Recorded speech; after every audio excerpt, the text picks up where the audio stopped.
Welcome to Divisive Issues, the comic podcast where we discuss controversial issues in comics.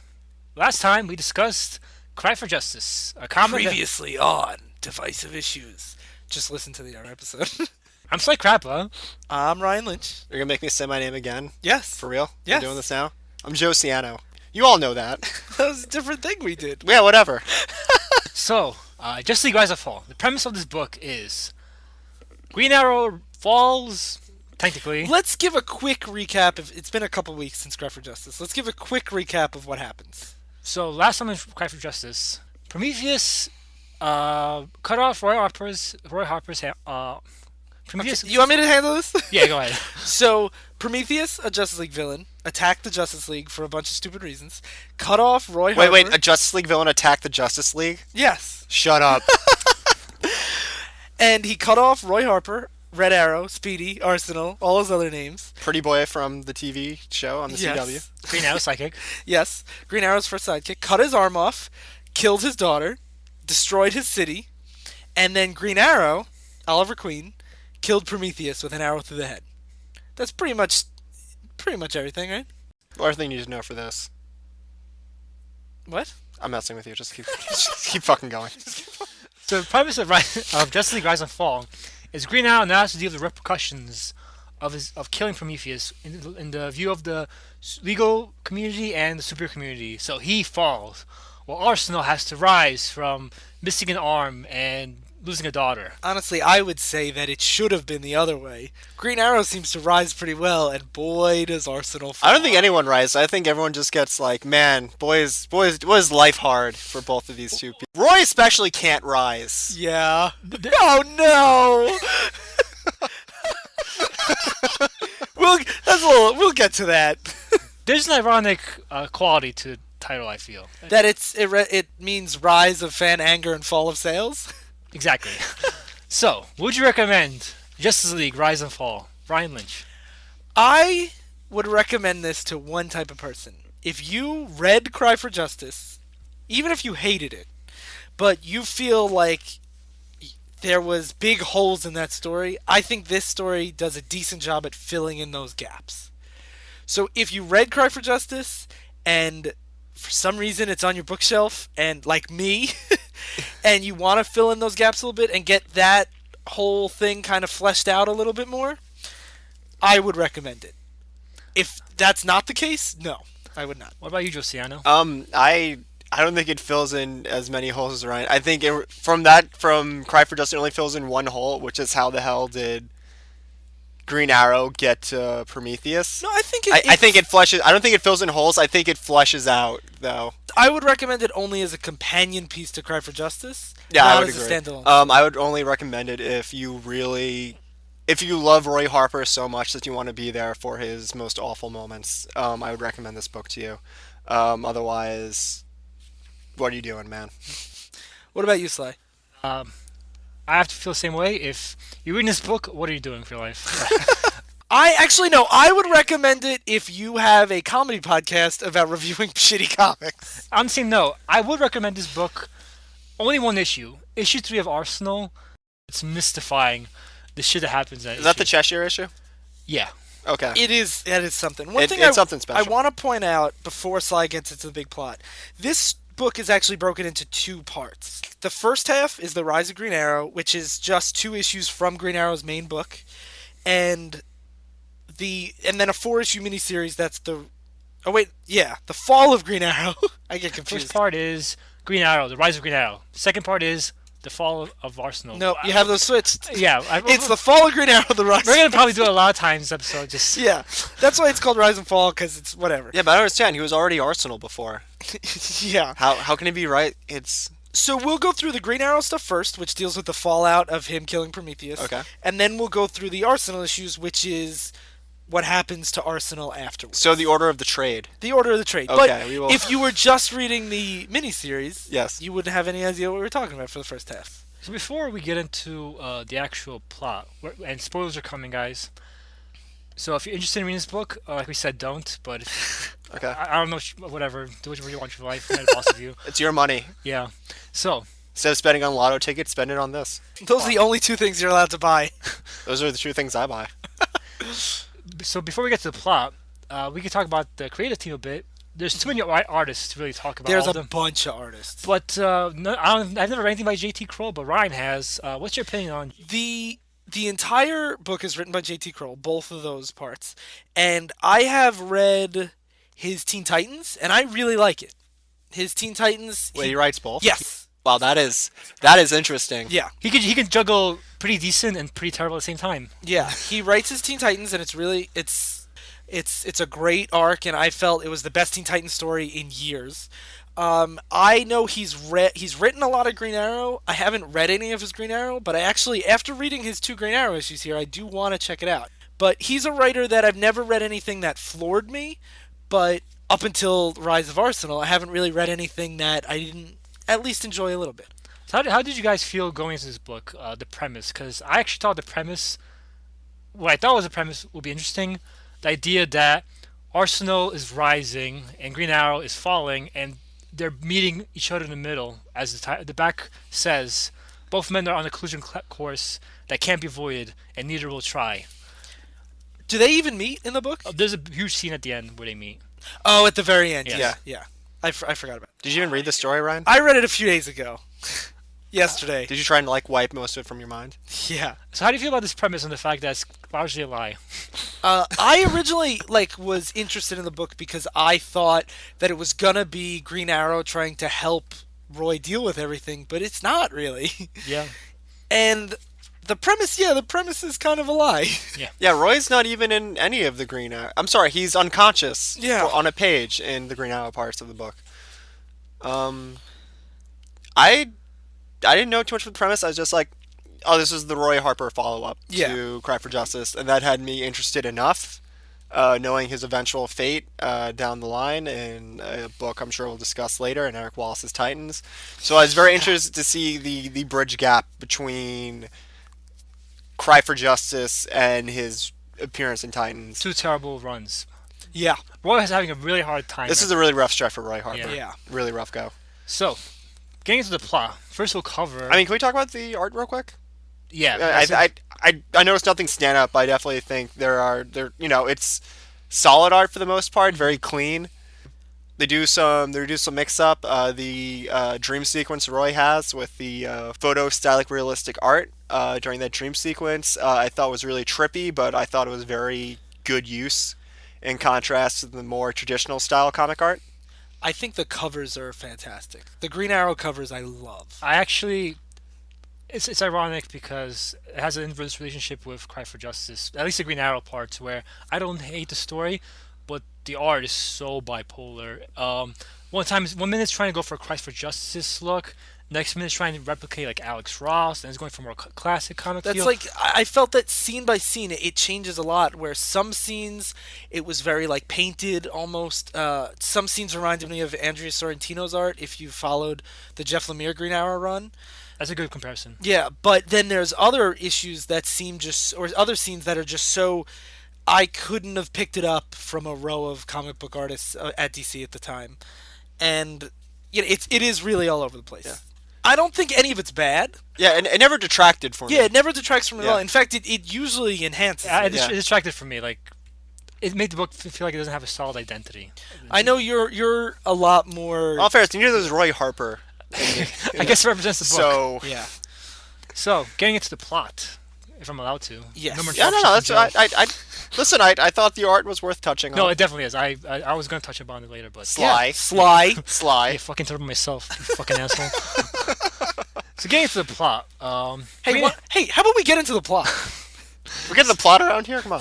Yeah, why is it taking us so long to get into the plot? So, Green Arrow, Fall of Green Arrow, Rise of Green Arrow, whatever the fuck it's called. The Green It's Arrow. Green Arrow portion. issue 31 and 32. Yeah. So the Green Arrow chunk of the story is about Green Arrow just killed Prometheus. He flashbacks to it.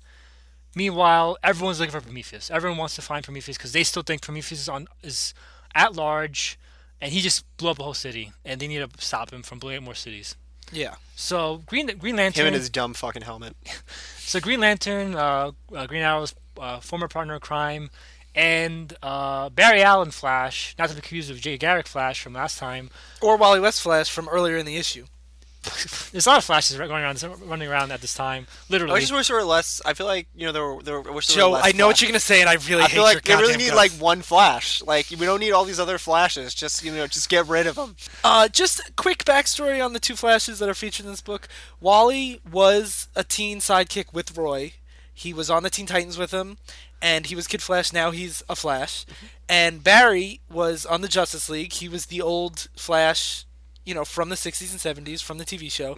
And he was on the Justice League with Green Arrow. So you have Wally has a much closer relationship with Roy. Barry has much more of a history with Ollie. Quick backstory on me. I'm a jerk, and I'm gonna troll Ryan on occasion. I in love this every podcast. Flash so much, and DC hates me so much. I'm glad we went to the backstory of Wally because he shows up on one page literally. So Okay, well, he's my favorite character, so No, whatever. he has a very important. I love that scene. it's a good scene, but Get out of here. fuck me, right? Get out of here. So Thank you, Joe. You've redeemed yourself in my eyes. Oh, I'll unredeem myself in 5 minutes. getting to the Flash that's actually like a main character, Barry, which is the Flash everyone knows now. Because The relevant Flash, the Flash is in TV show. like the best one. The one that's not Ryan's favorite. Fuck that guy. I do love Barry Allen, don't get me wrong, but I will always be a Wally West fanboy. So Barry and Hal Jordan, the Green Lantern. From Cry for Justice. Yeah, his famous story, for what he was best known Well, for. if this is the sequel episode, I think it bears mentioning. I would like to point out, before Sly gets into the plot, this artist does a really good job at the Flash legacy of really hyper stylizing his butt. Every Flash in the world has the most detailed butt. Well, you gotta tone those glutes. It's all that running, I think. It's all that running, It's yeah. all that running. Great for your butt. That's something that me and my friends and my brother have talked about a lot, that for some reason the Flash is the only male superhero that's butt is so sexualized all the time. It's called knowing your target audience, Ryan. And I love me a good speedster butt. You love butts. So, Sorry if I was a little too cheeky for you, Sly. as Hal and Barry are find out about what Green Arrow did to Prometheus with the arrow in his head. They just go there, and Ollie left him there with the arrow in his head, Yeah, right? yeah, just Just, like you do. I'm surprised that Ollie didn't do anything to cover it up at all. Well, I'm surprised he didn't bring him. He didn't say, "Hey, stop looking for this mass terrorist. He's dead." Because then everyone would know he killed him. Yeah, so we're surprised all Green Arrow didn't admit to murder. I'm saying say Shade didn't show Green Arrow and Flash, there'll be a state of emergency for how long? Yeah, no, I'm not saying. I'm saying, why did Ollie just leave the body there for someone to find? Complete with the arrow through his Yeah, skull. he's just I'm just not gonna help them look for it. Oh That's it. wait, Sly, can you go to the page? Is the arrow in his skull? Yep. Yeah. Wait, so someone took the helmet off, and then put the arrow back through his skull. It was the baby scientist he left there. Oh yeah, where's the baby scientist? Where's the baby scientist? And let's think about that. Someone took him down from the wall, took his helmet off, had to take the arrow out, take the helmet off, See, no, and then put the arrow back through his I head. think that's an homage to Cry for Justice. The helmet was off, the helmet was on, the helmet was Well, off. you gotta be consistent. People love taking apart Prometheus' helmet, putting it back together. That's what you do. Yeah, I think this is on point. Yeah, sure. All right, let's move along. Yeah. Getting to Green Arrow and Black Canary. Black Canary being Green Arrow's wife, who is a female superior ass kicker with sonic screams. Green Arrow's on the warpath for the guy who set the bombs for Prometheus in whatever city Green Arrow is in. Star City? Star City. Yeah. God damn it. Which No, has okay, I been love bombed out, so there's a giant star in the middle of the city. Yeah, It's so pretty. Prometheus has a cheeky side to him. Yeah. Green Arrow really wants to find Electrocutioner, which is the greatest. That's a villain I've heard of. Yeah, he's a A-list villain, of course. And I wonder what his powers are. As they're doing so, Green Lantern made a nice little green coffin for Prometheus. With his magic space ring. Yeah, Yeah. to carry Prometheus' body around. When they go to confront Ollie on this. Yeah, and Barry's pretty pissed off that Green Arrow murdered Prometheus, and Black Canary says, "This will become executioners," and Barry points at Green Arrow, saying, "No, it's what he's become. Justice." I think he does say something about justice. I'm sure he does. He says, this isn't justice, this is vengeance. To be or fair, whatever. they're in We're the League. Justice League, not the Vengeance League, I believe. Yeah, was I the think that's exact it. quote. But yeah, he's pretty pissed, and Green Arrow points out that Barry has murdered people in the past too. He murdered Reverse Flash. Yeah, Barry in the 80s had murdered his rival, and he had voted to lobotomize another enemy. But Krul does, I think credit is due here, Krul does mention that that was when Barry was, it was spur of the like it was Reverse Flash was about to kill Barry's wife. It wasn't premeditated. It wasn't premeditated. It was an accident, more or less. And he also says that since Barry came back from the dead, he wants to be better than he used to be. So he does address it. Which, when I was reading it and Barry first confronts Green Arrow, I was like, why, of all the people, why would Barry be the one to do it? I felt that Krul justified it well. But do you agree with Barry that Green Arrow is in the wrong here? This is a motif that I despise in superhero comics. That everyone's heard this argument about Batman before, about why he doesn't kill the Joker. For some reason, in the DC universe, if you kill one person, you have to kill everyone now. You are now as bad as them. For murdering a murderer, you are as bad as And like, a murderer. I'm not saying you should murder somebody, but they act like you murdered this guy that destroyed a whole city and killed millions of people and ripped off one of our best friend's arms and did all these terrible You things. murdered this terrorist. You murdered this terrorist, and now you're gonna murder everyone. It's possible to just kill one guy. Yeah. When he's really terrible. If you're gonna make him such a terrorist that he blew up a whole city and someone kills him, these people shouldn't be that mad at him. Not just that, like maimed his his young sidekick. For all intents and purposes, his son. Pretty much, he maims his pseudo son in Roy Harper, and then pretty Kills his much granddaughter. kills his granddaughter. I don't know if we should get to it now or when we get to the actual trial of Green Arrow, which comes later. But the legal, I can't imagine this ever happened in real life, that a guy who suffered this much trauma directly at the hands of a terrorist will be judged by any human being. Not to get too heavy and serious for a second, but think about the general public reaction when Osama bin Laden was killed or when the Boston bomber was caught. Nobody's calling them out on that. Like, that's what had to be done. Yeah. Yes, it was premeditated, but this guy is Prometheus is so powerful. So dangerous. He's so dangerous and so powerful that he took out the Justice League, which is filled with, like, gods, and he took out speedsters and all this stuff that, like, Ollie saw an opportunity and killed him. I don't see why they're so mad at him. Do you think it's because he's not the law? And that these are people who operate outside the law, and that because they operate outside the law, like, who do they answer to? Can they just go around killing whoever they want? Can they all just be the Punisher? It would be great if somebody argued that in this book. Yeah, But no, I don't think Same thing with Cry for Justice. The morals aren't nuanced. What I don't get is why is Green Lantern so mad? He, in Cry for Justice, this is supposed to be a sequel for Cry for Justice, he said, we have to go be more proactive. And when they had Prometheus in custody, he blew up Star City. Did you think he was mad? I didn't think... He brings the body to him. Well, they bring the body, obviously, because they go to find him, but I never got that he was super mad. It's Green not Lantern. that he's super mad, but he is judgmental about it. Barry? No, Hal. Oh, Hal's not super mad. He's just going Hal, I think, wants to talk it out. Yeah. I think Hal kind of realizes that his friend is really close to going over the edge. I think I'm probably just confusing him and Barry. He also has gone... I mean, he realizes his friend has gone over the edge here. But what did Hal want them to do agree. in Cry for Justice? Isn't that what he wanted? Them to go out and find criminals? And Prometheus is obviously someone you can't put in a jail cell because they had him tied up and he blew up the city while he was in custody. Actually, this is hilarious. You bring that up because I didn't bring this up in the Cry for Justice episode, but the whole idea of Hal being proactive led to something way worse than what Green Arrow does. And now Hal Jordan judges Green Arrow for what?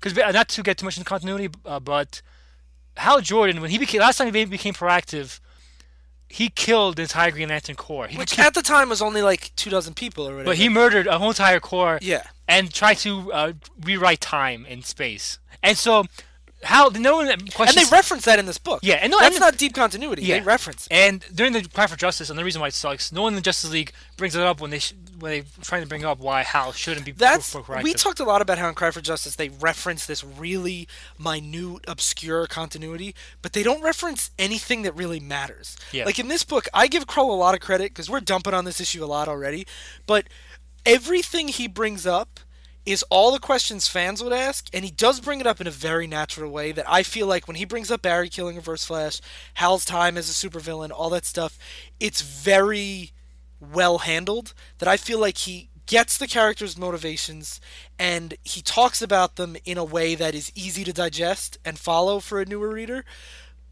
without bogging you down in all the other nonsense. Yeah, I agree with Ryan. It's all done at the right time, exactly Yeah. when it needs to be Yes. said. Because comics have a lot of like heavy exposition, but I feel like this is done very well. I do find it weird though. It seems like they're trying to make Hal more consistent with how Hal will actually be, and now how Hal will be in Cry for Justice, which I guess technically is a good thing because Hal from Cry This for is much more of Johns' Hal Jordan at the time. Yeah, who Jeff Johns is the definitive modern writer for. Yeah. He's the Ryan Reynolds Green Lantern, kind of. Kind of, yeah. But But- Johns' run is a hell of a lot better. Yeah, than that. yeah, but Yeah. It feels like to me these issues, Kroll read Cry for Justice and didn't like it and is trying his damnedest to fix it, but given the status quo that I assume editorial handed to him, that Ollie has to pay for his crime, or at least like face trial or whatever, and I feel like Kroll is doing the best job with a shit sandwich. Yeah. So Hal does say, "Don't go down this road I did," but Green Arrow doesn't buy what Hal's selling, and he beats up Green Arrow and Flash in 2 pages. Well, he uses like the same trick from Cry for Justice. Yeah. He uses some special arrow. He doesn't beat them up. He escapes. But he keeps long enough for Black Canary to fight Green Arrow, and for her to lose, and for him to escape from her. Yeah, but I mean, With like his it's sticky glue arrow. Yeah. Which is sticky and all gluey. yeah. I guess you could. Green Arrow is a more resourceful hero than most people give him credit, but I feel like most not powered heroes Yeah. have to be They more have to be, resourceful. otherwise Yeah. why would they be? but people be like, oh, he shoots arrows. That's all he does. Fuck Green Arrow. Yeah, it's a boxing glove arrow. Yeah, I was Shut just gonna make that Shut joke. up, people. Damn it. You don't know nothing about no Green Arrow. I'll buy it because he does get a drop on them. But it honestly is a good thing he escapes because I do like the way they handle the resolution to Green Arrow's arc because he finds the executioner, whatever the fuck his name Yeah. is, and before he finds the executioner, he meets Speedy, I believe. Yep. Mia. My favorite Green Arrow character. She's a street rat taken in by Ollie to be her sidekick. She's got a lot of attitude and she's got a lot more of an edge. Was she the first superhero to ever have AIDS or something like that? Yes, she was the first superhero to be HIV positive, I believe. Actually, Image had a bunch of hip, gritty AIDS characters. She was, I believe, the first DC character. Yeah, she was. And her time. And that's the thing. We have hip, gritty. It's But Green Arrow, the scene I like is Green Arrow gives executioner for Mia to execute, and She was also Leanne Roy's daughter's babysitter at the time Leanne was killed. which is gonna be relevant. Yeah. But Green Arrow realizes he doesn't want Mia to do what he did and become what he did.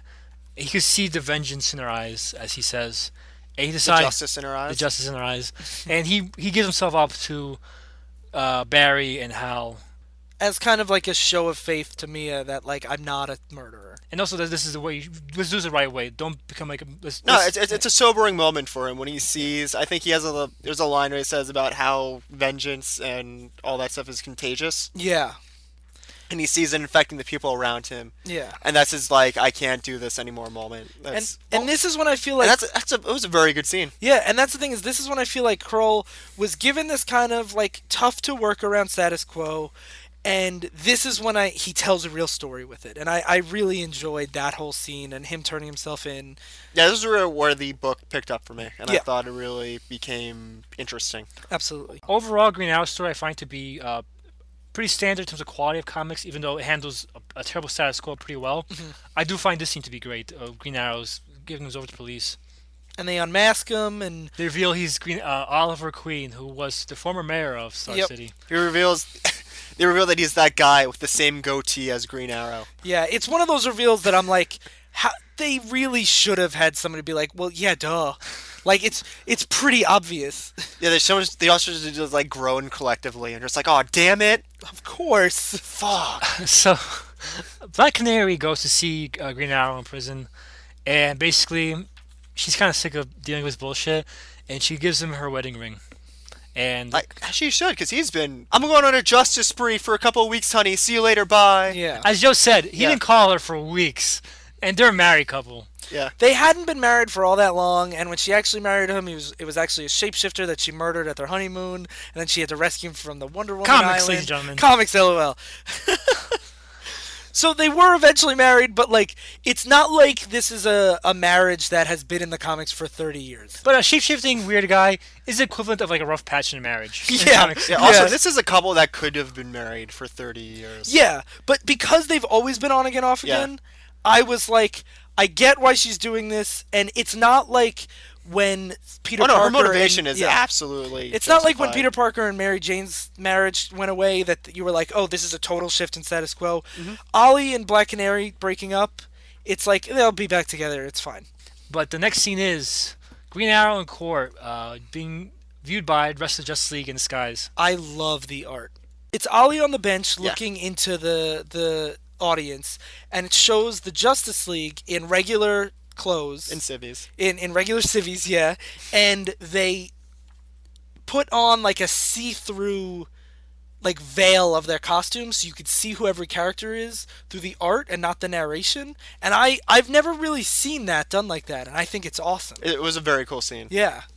So as we get to that scene, Superman is there, and Green Arrow, knowing that Superman's superhero can pick it up, whispers, "Sure, now you show up," which is a very, very good point. Where does Superman go after the first scene of Cry for Justice, and why did he never show up again? Especially, we were talking about how in Cry for Justice they reference all these crazy specific status quo with like Supergirl and stuff. Superman is so absent, they never mention it. I'm like, he probably could have helped. I think Superman would be a nice edge in her corner. Yeah. If you'll indulge me in a little bit of Green Arrow minutia, this is actually, it reminded me of a scene that I find hilarious in Judd Winnick's Green Arrow Black Canary run just a couple years prior, where Connor, Green Arrow's son, gets shot. They're in the middle of the ocean, and he gets hit by a sniper. They're like in the middle of nowhere, and Ollie just yells to the sky, "Superman, Superman, come save us." And Superman is on the other side of the world at work, and he hears it and runs and saves them. And it's hilarious. And I feel like this is reminiscent of that, but it's kind of like, you were there when I needed you that one time, but you also weren't there a different time. I'm mad at you. But it reminded me almost of what we talked about in the Civil War episode when Daredevil says, like, I have another piece of silver for you. Yeah. Like, it's just this really quick, short line that just bites. And Impactful. it's really impactful. It also shows it's the divide between the big picture superheroes and the street level guys. Yeah, absolutely. And I think that this line really works. They need to have the Superman come save me scene at some point in the DC cinematic universe, because that'd be amazing. That would be great. I wouldn't want that Superman to come save me. He would destroy my whole town. So it just like flies through the boat that they're on. He would destroy my local Sears and IHOP. But so Green Arrow is put on trial, and he gets off in the legal sense. He's acquitted. Yeah, he is acquitted. Of murder. And Which, like we were saying before, like that's a jury in Star City. Why would they?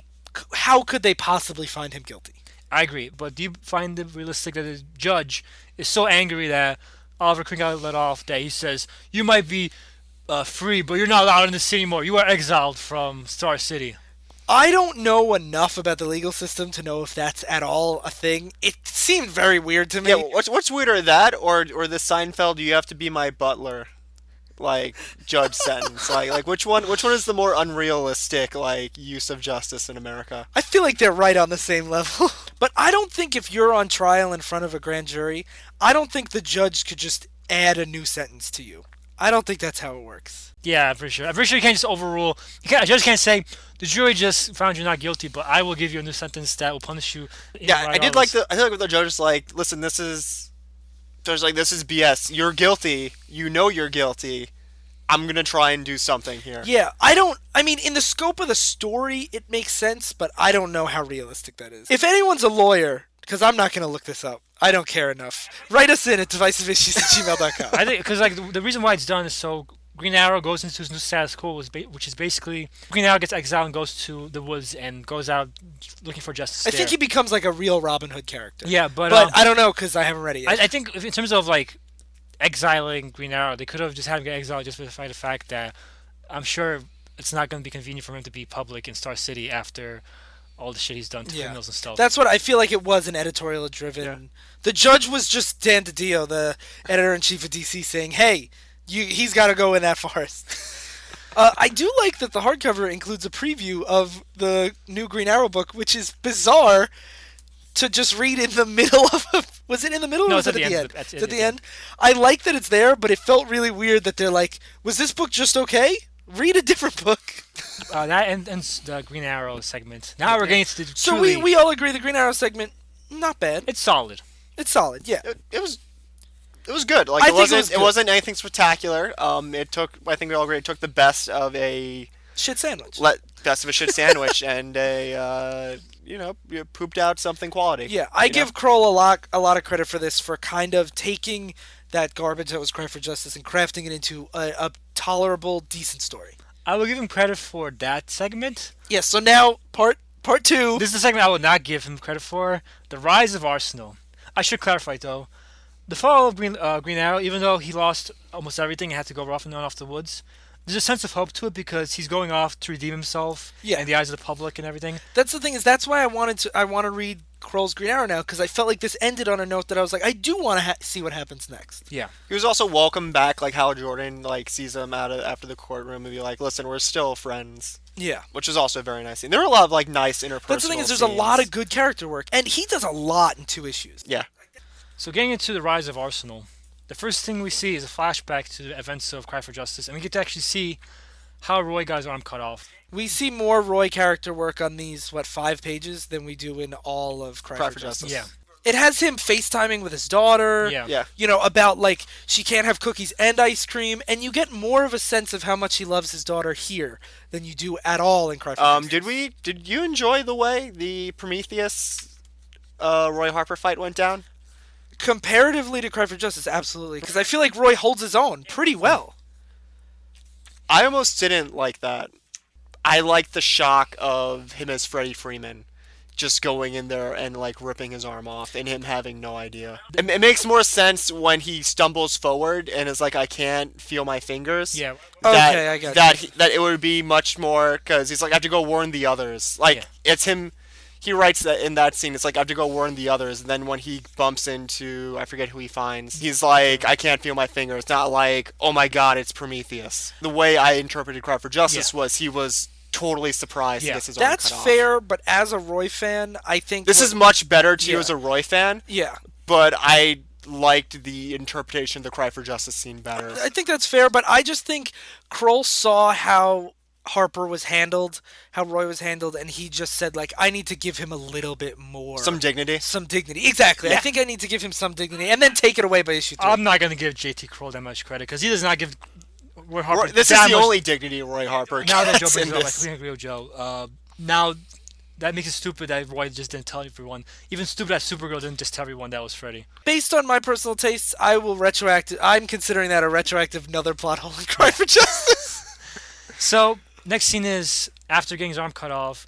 Roy wakes up in the sick bay of the Justice League Watchtower, and he asks, "Oh, did they get Prometheus?" And Green Arrow says nothing, and Black Canary is like awkward silence. Not yet. I don't know why Green Arrow's not saying anything. Yeah, because this is referencing the Green Arrow scene. At this point, he's already killed him. Yeah. Yeah. And they're about to go send the team of Hal and Barry to go look for Yeah. him. So This is echoing the scene. There are a lot of echoes of the scene in Green Arrow, the issue from before, where it's Ollie not going with Hal and Barry and all this. There's a lot of direct panels. yeah, there's a lot of mirrors between what happens Yeah. between the two stories. And so then he asks, "Where's my daughter?" And this is actually a really, really impactful scene. And as Ryan said, he likes the first 2 issues. I actually like the first 2 issues for the most part, and mostly because of the brutal agony they portray. I think there's an honesty to Roy Harper's grief in the first 2 issues that I don't see a lot of. a book I will never recommend, but it nails the depressing. Grief. Yeah, and that's the thing is, Joe and I talked a little bit, well, mostly Joe, about how after this, Roy goes into a book called Titans that he is not treated well in. And knowing that he ends up in such a terrible place, I was not looking at this as a hopeful turnaround for Roy. I was looking at this as him wallowing in depression, and that's what I found. And I found that it was well handled and a lot more honest than I expected it to be. So, you mentioned the scene where he asks, where's my daughter? And, nobody says anything, and Black Canary starts to cry. And, that's some heavy, powerful Yeah. stuff. It's done very well. Yeah, Roy starts breaking windows, he starts smashing stuff, just crying out Liam's name. They have to sedate him to make him calm down. And while he's under the influence of the sedative drugs, Roy starts hallucinating. He's back with his former drug dealer. Yeah, and Roy in the 70s was addicted to heroin. Yeah, so he had a long process where he cleaned himself up, and we mentioned this last time, where he cleaned himself up, he became a single father, and became a member of the Justice League. Yeah. And this is like a sign of him regressing to an earlier mind state, as the drug dealer is tempting him with heroin. Which I actually, there are some flaws to it, but I find that really realistic, that it's a recovering addict that had this horrible tragedy happen to him, and he finds himself reminiscing of the time that he had something to numb the pain.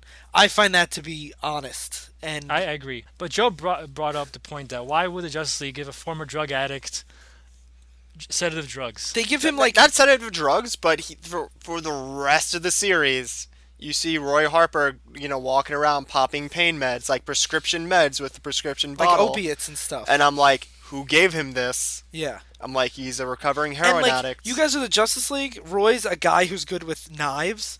You can hold him down. You can contain him.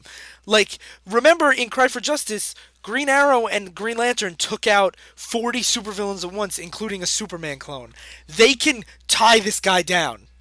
They don't need to keep giving him morphine.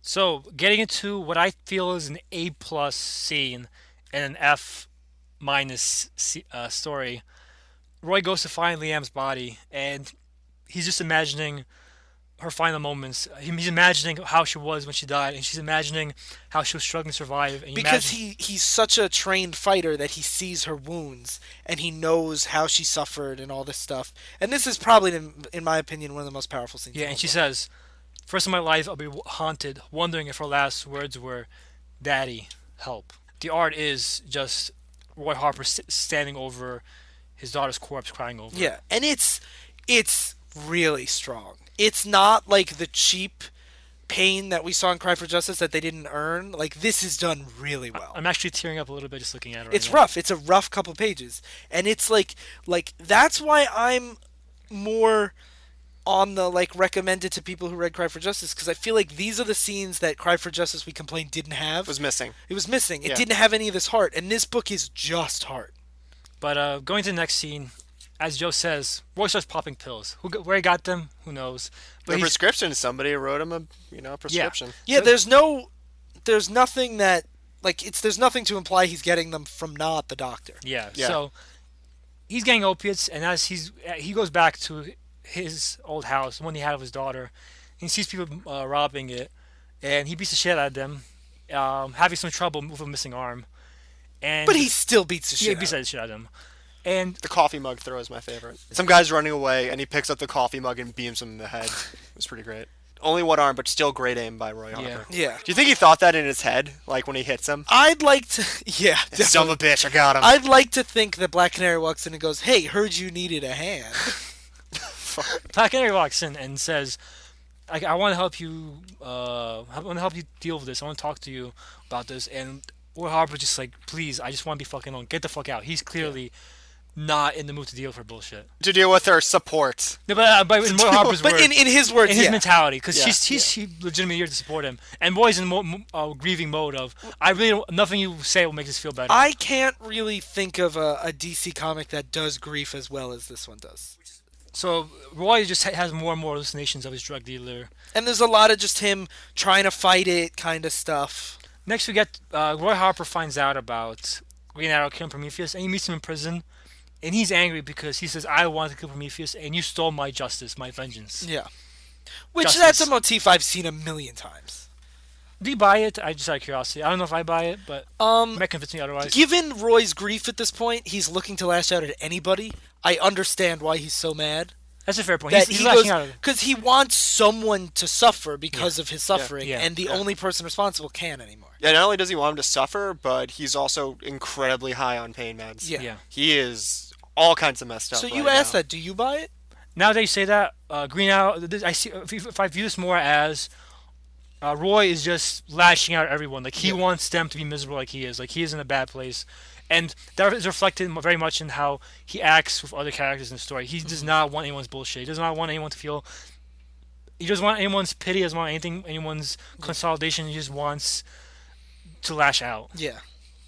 Now it's Joe's favorite scene where Cyborg crafts a replacement. Cyborg from the Teen Titans. Yes. Who, if you remember him from the cartoon, he basically like was in an explosion, and his dad saved his life by putting a bunch of robot parts all over him. By making him a cyborg. Yeah, by making him a cyborg. Yeah, and basically his whole character for decades was, I don't feel like I'm a real human being. I'm mostly a machine. Like, he really hated himself. Like, he really hated for himself, a very yeah. long time. He was really not. He's not as fun as he is in the cartoon. Yeah. But the cartoon. Well, the cartoon dealt with that too. Yeah, it deals with it definitely. Yeah. But in the comics, he's even more angsty about it. And that they brought that to the New 52 status quo of him too, where he really doesn't he doesn't like himself and being. That's a like the cyborg. defining characteristic of the character. In this scene was very special because it's Cyborg, building Roy a robotic arm. And he makes a pun. It's like, you'll be good as new. Like, it's like Cyborg being like, you'll be fine, as opposed to Cyborg being like, I understand this could be a rough transition for you. Yeah. Like, it was a very unsympathetic. This is the first time that I felt like Krul really missed the mark with the characterization. Oh, he misses wide. Yeah. This is like. And I think this is the only time Cyborg's even in the book. Yep. I would have really liked to see a scene, even if it was just a couple panels, of Cyborg just being like, hey man, I know. This is a change. This is a change if you need someone to talk or whatever. Yeah. Especially because Roy and Cyborg have a big history on the Titans. That's together. a good point. That's a really fucking good point. And Krul has referenced The that Titans Dick Grayson was on the before, Teen Titans, Wally West was on the Teen Titans. I'm surprised that he missed so wide. He missed so wide on Cyborg. Now another good scene, the funeral scene. Roy brings up his Navajo upbringing and how the Navajo believes that even though his daughter Leanne is gone, she's still with them in the earth, water, and sky. And Roy says that's a bunch of crap. I don't hear any sound of her voice in the wind. I don't see no reflection of her smile in the river stream. She's simply gone, and I'm alone. It's a 2-page spread of Roy saying, I'm alone, in front of the casket as they lower it. And there are dozens of DC characters behind him, and they're faded the way it's drawn. They're very faded, and he is very in focus, and it is a very powerful 2-page spread. It drove home the point of Roy's self-isolation. Yeah, he's alone in the crowd. crowd. He doesn't... It's not that he's alone, it's that he's choosing to be alone. Yeah. And the way it's done artistically and with the narration and everything and him questioning his religious beliefs and everything, I think that is like the peak of the book right there. Yeah. And I think after here is when it starts to slip. But to emphasize the point that Roy Harper wants to be alone, Mia, Speedy is there, and he yells at her, because basically Mia was babysitting Leanne before she died, and Mia ran off to go help the Justice League try to save Star City, and Roy screams at her, you abandoned her, you let her die. He's just looking to blame anyone at this point. And then he blames her for because she spared the electrocution at this point, and she says, "You had the chance for revenge, I never had it, and you let him live." And so Mia's crying at this point, and Black Canary's trying to console her, saying that that's what happens when you're grieving. But Roy does not give anyone any slack. Yeah. And this is why I really saw that he was lashing out at anybody, because he's mad at Ollie for killing Prometheus. He's mad at Mia for not killing the electrocutioner. Obviously, nothing will work. He's mad at Donna Troy. Yeah, Donna Troy, the original the woman that took down Prometheus. She tries to empathize with Roy's ex-girlfriend from the Teen Titans, for the record. She tries to empathize with him because she had a husband and child that died too. And she says that you don't know Jack. You're he calls her a terrible mother. Yeah, he calls her a terrible mother, saying you abandoned your family because your child died because you're a terrible mother. My daughter died because I was stupid, and I was stupid enough to think a father could be a hero. So like, people are coming at him saying, "Please let me try to empathize with you," and he's just like, "No." And this, given Roy's character, I think Krul nails it. I think this nails it in just a general sense. We've all probably seen examples of people who they just get angry, like people. It's a stage of grief where anger, denial, and Roy is really just angry at himself mostly because he knows he blames himself and does not want anyone else making him feel bad about his decision he made to be a hero and not be with his daughter. 24/7. And he's just lashing out at everybody. Next, we get a somewhat subtle and key scene where Roy's practicing with his bow. And I mean, I've actually, maybe you guys can clarify this, but I believe he stops using his bow after this. I don't remember him using it after Yes, that. so basically, Roy is using his bow, and basically with his new arm, he just can't get the accuracy right. And he smashes the bow into pieces. And I believe this triggers a new status quo where Roy basically relies more on other weaponry. He's always been more of a weapons expert. That's why he's Arsenal. But, Like, but I think since this the is what 90s. more he's more just Arsenal, which is Yeah. believe that's why it's called Rise of Arsenal, even though he's already Arsenal before this. But yeah, this is when I think he completely detaches himself from being an archer. Yeah, I don't recall if he uses arrows in Wallace's Titans run, I but I couldn't you know what? tell you. It's terrible this is gonna sound. This all this talk with Cry for Justice, and this is really making me want to read Wallace's Titans. Go run. ahead. I'll bite the bullet for us. Yeah, go ahead. I'll do it. You buy this one because I bought these two. I already own them. Oh, Joke's damn on it. you. When Roy goes back into his house, and that's when he gets attacked by Cheshire. Cheshire is Leanne's mother. An old assassin. She was big in the Young Justice cartoon, if you remember. Actually, if you've watched Young Justice, a lot of Roy's backstory is in that. And she's mad at Roy for letting their daughter die, according to her. And this is when I feel the book starts to slip. Oh yeah, let's go through. So we're up to issue 3 now, right? Yeah, this This scene isn't when I think the book starts to slip, but this is the tipping point for me. Yeah. Right now, I understand exactly why they're doing what they're doing. Yes. Because they're grieving parents who are fighting, and they're physically like trying to kill each other, and then they get to a point where they stop and their eyes meet, and they look so sad, and they end up having sex. I think in Roy's eyes, this is the one person who can truly understand what it's he's the going one through. person that he can't And vice say you versa. have no idea. And I feel like it's the only place they feel like, because remember they have a history. Obviously they have a kid, they had a kid together. Yeah. And I feel like this is the only place he feels like someone understands him and he's understood is in her arms. And I understand why they have the sex scene. The next scene is when it stumbled for me. the when Roy's impotent. When Roy's impotent, because then So it cuts from the powerful Yeah. kiss of them like, about to engage in coitus. Yeah. And then it goes to her saying it's okay that you couldn't perform. Which is, I don't know how I feel about it. I hate it. I know you guys hate it. It's not that I hate it. It's that it took what was a very powerful scene to me, and then it kind of made it a joke. That's the thing. And That was the I felt, not that it made it a joke, but I felt it was very awkward because I mean, it is awkward. it's not by definition. it's not played like a joke. I like that, by the way. It's not played like a joke, but it's also not played super straight either. Yeah. It's kind of just throwaway there. If you're going to make, like we just said, the first time Roy feels understood, the first time he feels safe is in Yeah. her arms, don't have that then. Yeah. I could understand if it was anyone other than Cheshire. This scene would have made more sense earlier in the book with his current girlfriend, Yeah. and then I felt it would have made the sex with Cheshire more powerful. Yeah. If we had seen that every aspect of his life is falling apart, even his physical relationships, Yeah. and now he's safe in Cheshire's arms. In this scene, it feels weird. I think there were better ways to write this scene. Yeah. Like, I feel like having her be like, listen, it's okay, and then Roy be like, no, it's not, would have been so much more powerful. Yeah, that's the thing is, it's such a throwaway line almost on something that I feel like should be a more powerful part of Roy's journey. You could cut that scene out. No, you could. That's the thing is, I could totally cut it out. if there was any reason why this happens, because doesn't Cheshire, she doesn't show up anymore after this, No, right? that's Nope, scene. she's gone. And that's the thing is, I don't get why it's there. But Roy, after being impotent, decides to go find the release.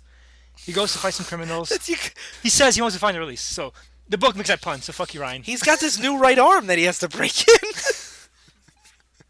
But Smells like trouble. but then it turns out like it's not enough. Smells. It turns out it's not enough. And his drug hallucinations say, "Come on, just get the real release you want. You want the heroin." And Roy's like, "You're right. Why am I fighting it? I'm just gonna get some heroin." So he goes and jumps out at a heroin dealer, and heroin dealer's like, "Oh, don't bust me." And he's like, "I don't want to bust you. I want you to give me what you're selling." And I'm totally on board with him falling back into his addiction. Like, I think it makes sense in the context of the story. I think It's been enabled. he's been enabled. Like, my problem with the scene is not that he's using again. My problem is that it's so cheesy that he's like, I'm not here to bust you, I'm here to score. And I'm like, we've I followed. can get you some A Train, man. Like, Yeah, he gives, yeah, exactly. He says like, I got you some great stuff, some A Trains, some China White, or whatever he says. Yeah. And like, I feel like up to this point, it's been such a grounded, serious, emotional journey that having it be such a surface like after school special dialogue is it really hurts it for me. The only benefit that I think it got was you do have the impact of him going in costume. How far he's fallen that he no longer gives a shit about Yeah. going in I costume didn't think of and that. scoring That the is true. heroin. This is issue 3. I said before how I found issue 3 a mystifying, one-of-a-kind issue. I found the Cheshire scene bad, just unpleasantly bad. This next scene I find funny bad. So it It starts seems out ridiculous. It starts out a little sad. Leanne, his daughter, shows up as Roy's on his coke binge, and he imagines Prometheus is coming to kill her again. And Roy just starts fighting off all the Prometheuses, and she's like, "No, it's actually not Leanne. Roy is holding a dead cat, and he's beating up people to protect his dead cat." I think in theory this scene could work of him hallucinating and just beating up other people. The art doesn't sell the scene at all. The scene Yeah. where Roy is standing over the dead cat looks He fucking looks like silly. he's about to eat the cat. Yeah, he does. And that's the thing is, I feel like this scene of him cradling this like dead animal, fighting off thugs, thinking it's a bunch of Prometheans, Prometheus, Promethei. Promethei. I feel like this scene could be really powerful, but the art is kind of silly here, and I feel like it's not paced as well as the other ones, and He doesn't look strung out. he doesn't look strung out. That's the thing. He needs to look like this is Roy at his lowest. Yeah. This is the best looking Roy Harper's been in a while. long time. Yeah. He looks like a standard heroic comic book hero in the scene. Like the art does not sell Yeah. the tone of the story. And He's Yeah. gotta look super strung out if Yeah. you're gonna sell Yeah, the scene. absolutely. Because I think Joe really hit the nail on the head, because I didn't realize why I thought it was so weird until I saw he's not strung out at all. He looked way more strung out before he started using heroin. Yeah. And now he looks fine. Yeah. So now my favorite part of the scene, actually my second favorite part, the cat's unbeatable.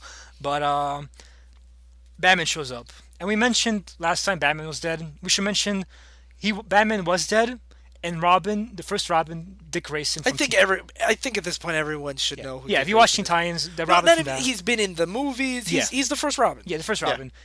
He's Batman's boy. He took up the mantle of Batman, and he's Roy's friend. Mm-hmm. And he says they start fighting as Roy believes he's another Promethei trying to stop him from saving Leanne. And my favorite scene in the whole book is Batman just decking Roy as he says, "I'm your friend, Roy." And he just kicks him in the face. Yeah, I love that scene. I do too. That's an honest scene. That's someone actually being his friend and like. But the art does make it silly. This artist probably would be fine for a more traditional comic book. This is a story about a man at the edge of his rope, a man falling apart. Like Yeah. you need an artist that reflects that better Yeah. for a story.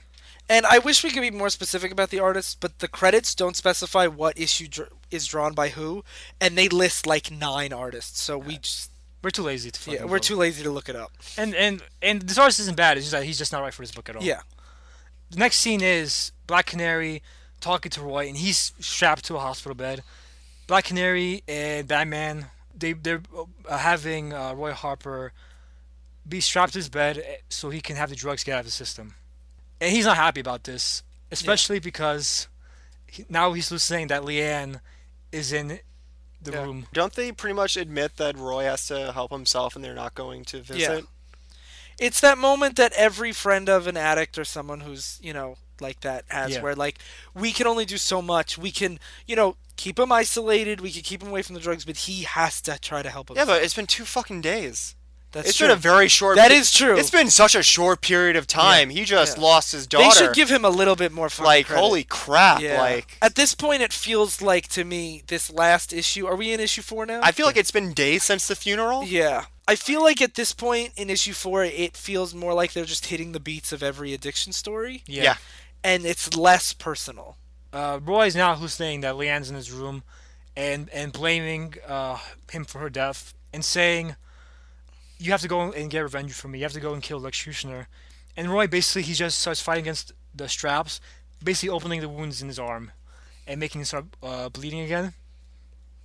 So when the authorities come to unstrap him, he beats them up and escapes, gets his gear back, and goes to Star City's prison to go kill the executioner. Hmm. And that's where he stages prison an Riot. I don't- anti-prison escape, where he's breaking into the prison and causing But riots. he opens all the Yeah, cells. but I don't like, know why he does that. Because he's a jerk.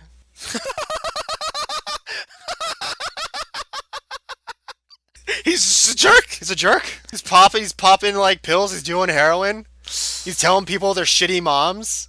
That's true. He does tell a lot of moms they're shitty. Not just moms with dead children. Yeah. That they suck. Rise of Arsenal, more like Rise of Arse and all. Because he's Irish.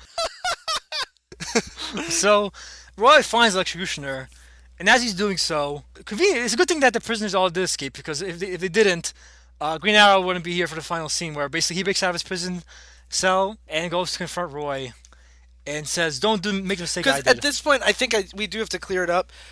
The Green Arrow story and the Arsenal story take place at the same time. So during the Arsenal story, Ollie is still in prison. This is before the trial. He hasn't been acquitted yet. Ollie's story also never acknowledges this story. I know it's, Yeah. it's weird. You think that'd be a big thing? Yeah. So, especially since considering what happens, because Roy fights Ollie. Roy basically wins. No, And- Ollie wins the fight, but he knocks Roy next to electrocutioner. yeah. And he does the classic hostage, grab. Yeah. Pulls him into a room that Ollie can't get to, and you can take it from here. And Ollie begs him, please don't do this. And Roy kills Executioner. I'm sorry, you're leaving out my favorite. What does Leanne say to him? Got him, Dad. Yeah. Got him like the pig he is. Okay, and what does Roy say? Anything for you, sunshine. Oh, I love that scene. It's just such a great father-daughter dynamic. So, like, the ironic thing is, like, Fall of Green Arrow, Rise of Arsenal. Green Arrow falls in the eyes of the public, but he regains sense of morality. Yeah. Green Arrow falls and lands like a nice trampoline to break Yeah. his fall. Yeah, and Roy Roy falls and crashes through the fucking yeah, pavement. I guess it's Rise of Arsenal, because it's Rise of Arsenal, the anti-hero villain. I don't know. Rise of Arsenal, using Arsenal. Rise of Arsenal, the future Eric Wallace Titans member. I'm so tempted to make our next episode Titans, but we have to do something different. We can't keep doing these terrible Roy Harper episodes. We could just make the show about Roy Harper and have material to go for days.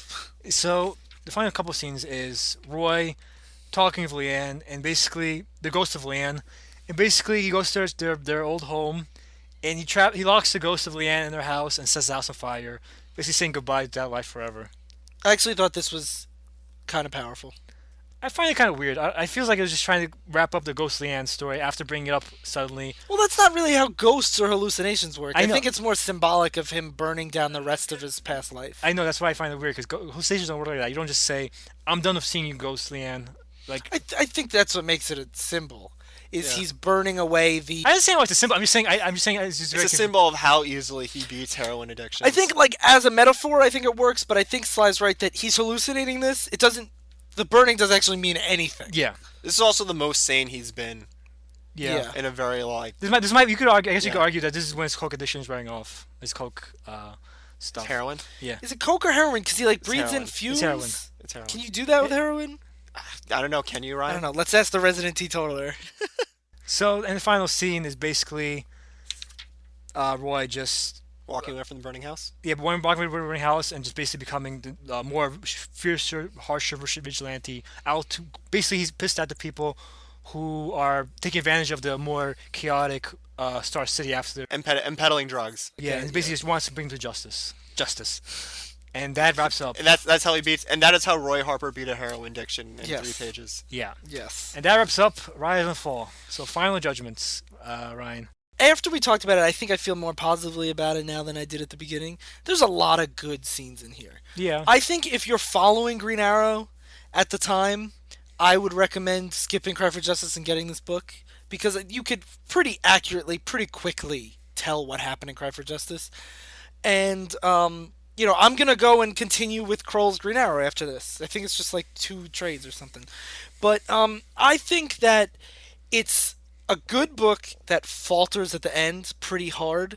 And I suspect that after issue 2 of Rise of Arsenal, DC announced the Titans book and said Roy Harper was going to be in it, and they told Krul what was going to be in it. That's not based on anything, but I think he kind of had to rush a status quo the last 2 issues, because the first 2 issues are done, I think, really, really well and really emotional and really powerful, and then it gets very beat by beat addiction story and ends with a very status quo kind of Arsenal that gets picked up pretty quickly by Titans. I think he made the most of what he could.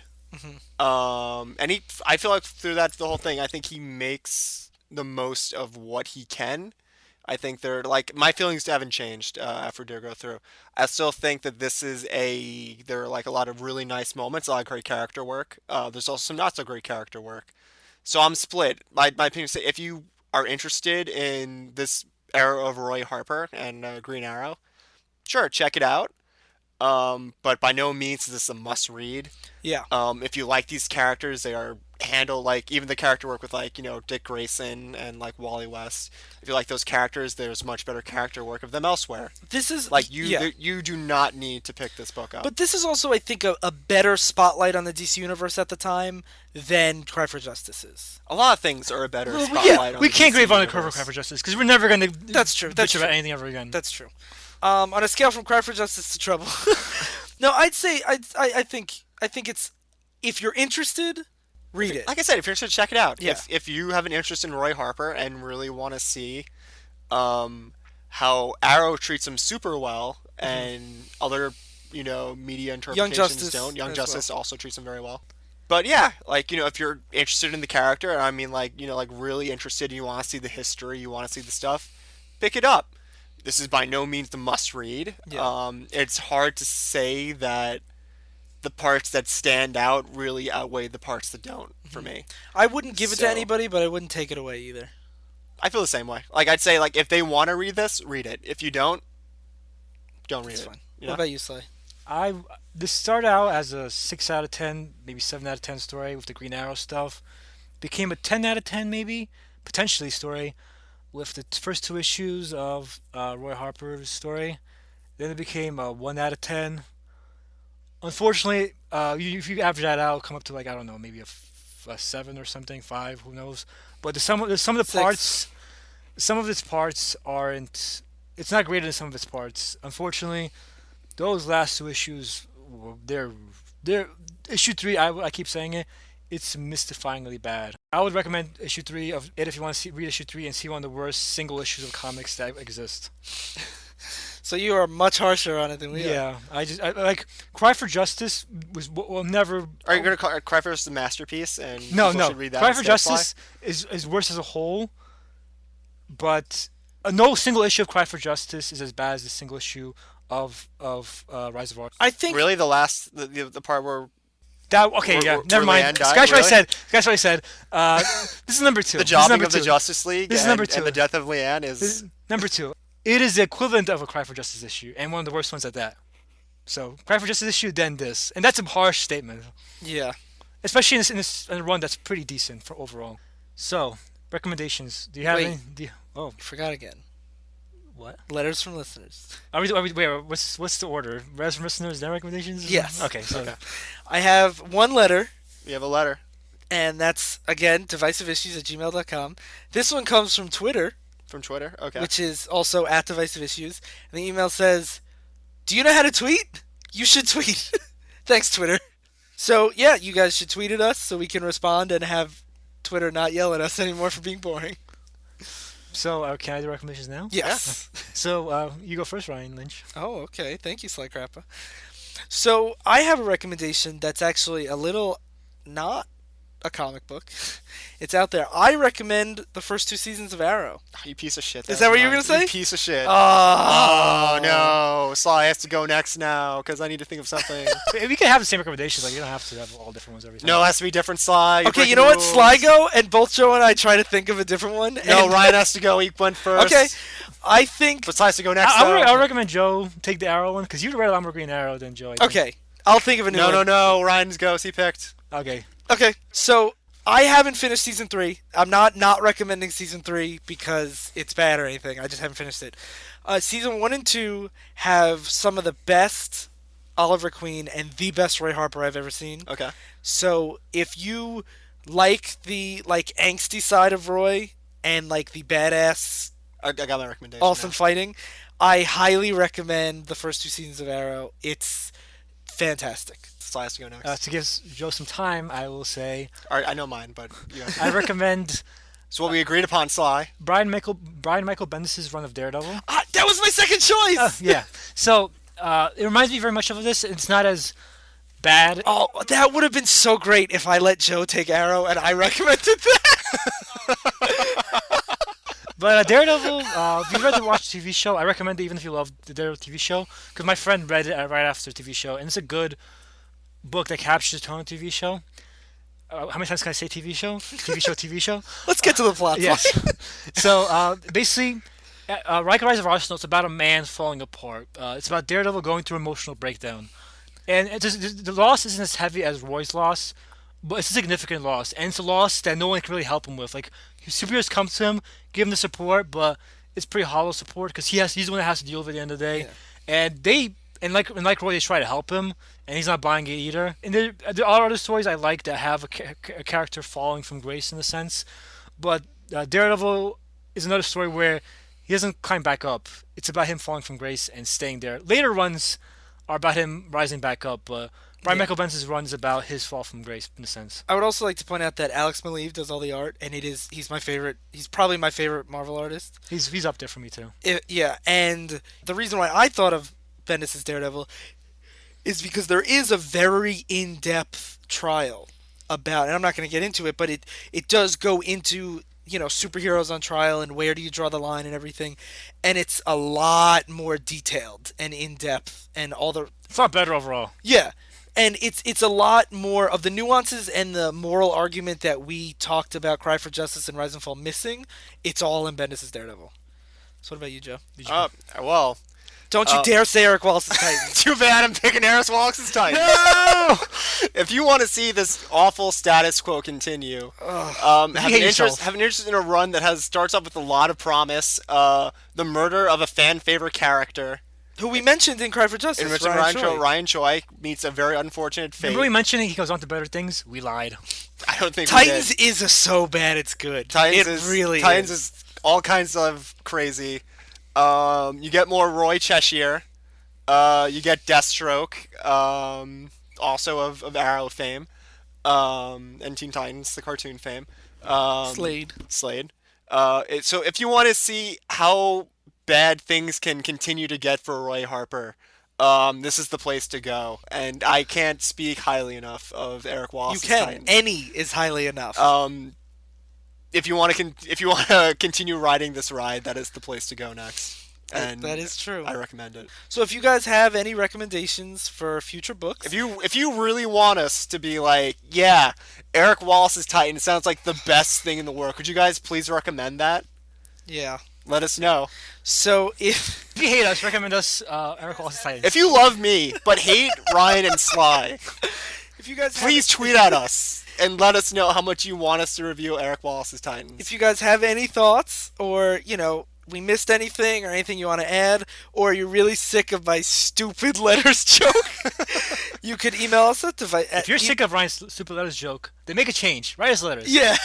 Email us at divisiveissues@gmail.com or start a change.org petition, or you can tweet at us at divisiveissues. So that's it. You got something else, Joe? We're doing another personal favor of mine next week. That's all I'm going to leave them on. Okay. All right. So we're going to have another Joe show for those who are looking forward to that. Yeah. I know I'm the fan favorite here, so We're just You're our favorite. I'm my favorite too. We're all in agreement. Everyone's- 3 out of 3 hosts agree. Joe is the best. So I've been Sly Crabbo. I've been Ryan Lynch. And I've been Joe Siano. Stay in continuity.